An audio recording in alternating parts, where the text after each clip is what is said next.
Welcome back, magandang umaga mga ka-Johnny. Ito muli ang inyong lingkod ka-Johnny ng Janitor TV. Tara, pag-usapan natin yung na-raid na Ola. Ito, syempre, nasabi ko naman nakahapon, ay kagabi, na 24H peso dun sa post ng NBI. Di ba? Pero di ko makita yung PBS solution. Baka third party collection yun.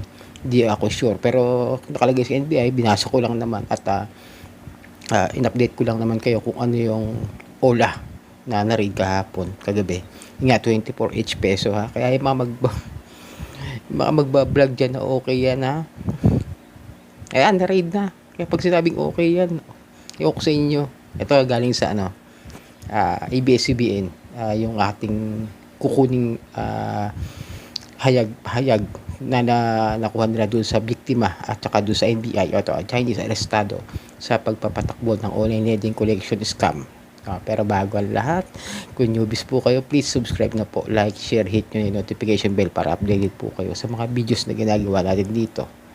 So, ayan. Okay. Maynila, sa bisa ng isang search warrant, pinasok ng National Bureau of Investigation, National Capital Region ng isang opisina ng lending app na 24H peso.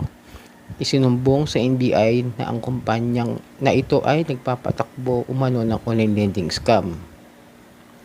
Kwento ng biktima ang si Mean na isang LGU employee, dindownload niya ang app ng kumpanya para makautang ng 3,500 na dapat bayaran sa loob lang ng 7 araw. Pero 1,900 lang daw ang kanyang tanggap.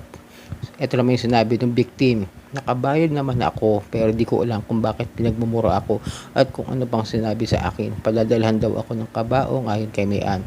Hanggang nagulat siya na umabot ng paniningkil sa kanyang mga kaanak at kaibigan. Siniraan nila ako. Hindi na maganda ang sinasabi. Nagkaroon ako ng phobia. Minesage ang mga kaibigan ko, mga kamag-anak ko. Hindi na ako lumalabas ng bahay. Reklamo ni Mayan. Ayon sa NBI, may ginagamit na app ang sindikato na kayang basahin ang directory ng cellphone. Pag dinownload ang application, nag-install ho ng malware doon sa phone. The application can view the phone book of their borrowers kahit hindi sila contact reference. Matatawagan pa rin ayon kay Attorney John Batcho ng NBI NCR. Naiengganyo umano nila ang mga biktima sa pagte-text ng alok na madali ang utang mahigit sa 6 na pong cellphone at computer ang nabawi ng NBI sa opisina. Kahit ako nakakatanggap sa messages na ganyan o Bitcoin, paalala sa ating mga kabayan, mag-ingat sila sa pera. Isipin lang nila nasisiraan sila sa relatives sa pamilya, ayon kay Vallejo. Sino si Vallejo? Ito yung sinabi naman ni NBI Director, requesting to come forward. Yung mga victim na alam natin na tinatakot sila, pinagbabantaan sila, pupunta lamang sa opisina, kunin namin reklamo nila at idagdag. Panawagan naman ni NBI Director Jaime Santiago.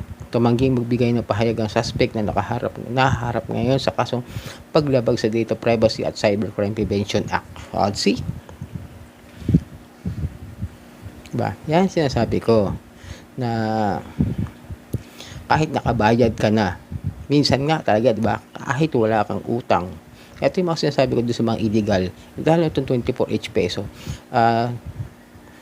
Hinanap ko ito kagabi sa SEC. Wala talaga ako nakita na registered sila sa SEC. Ewan ko kung ba't hindi ko makita. Kasi updated naman ako sa mga pagpo-post ng SEC kung ano na ba yung mga na-revoke at ano na ba yung mga na-permanent cease and desist order. Wala akong nakita. Hindi ko na talaga 24H peso. Di ko sure kung di ko lang ba napansin. Hindi ko rin no? Pero hindi ko nakita talaga kagabi. Hinanap ko. At hinanap ko rin sa apps kagabi sa Play Store. Hindi ko rin siya nakita. Nung nag-research ako, sa website ko na siya nakikita. 24H peso. Tapos maglalagay sila ng link kung saan mada-download. At iniisip ko baka sa app market to hindi sa mismong Play Store kasi rin to yung pawala-wala, pabalik-balik. Hindi ko rin siya makita ngayon doon sa mga may cease and desist order.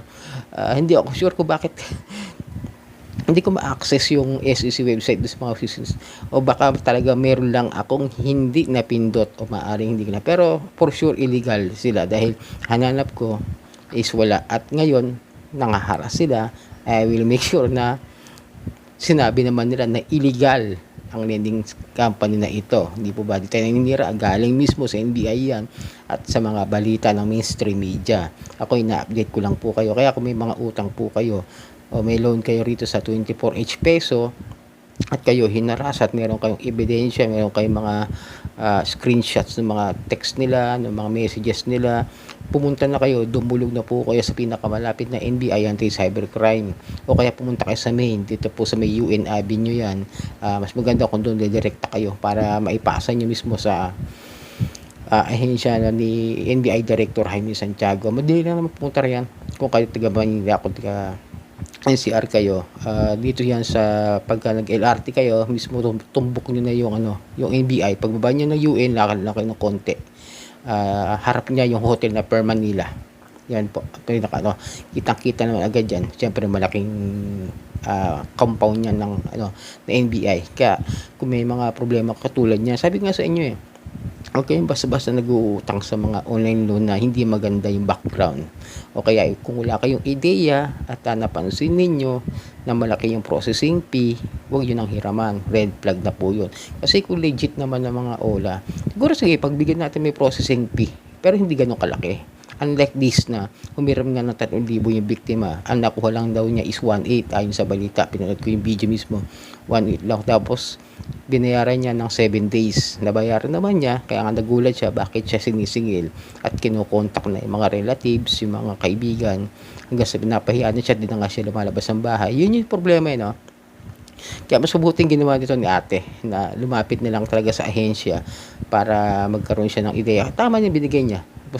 Medyo okay yung mas okay ngayon sa NBI kasi bago yung director, talagang gagawa ng ng mga bagong hakbang para masawata yung mga online scam, kahit na itong online lending scam. Kasi nga di ba sinabi naman ni NBI director noong nakaraan, mas maganda siguro lumapit ako rito kung sakasakali meron gusto mag-reclout, kung sakali meron gulo ulit sa amin, ay talagang ilalapit ko sa NBI na hindi ako pupunta sa PNP.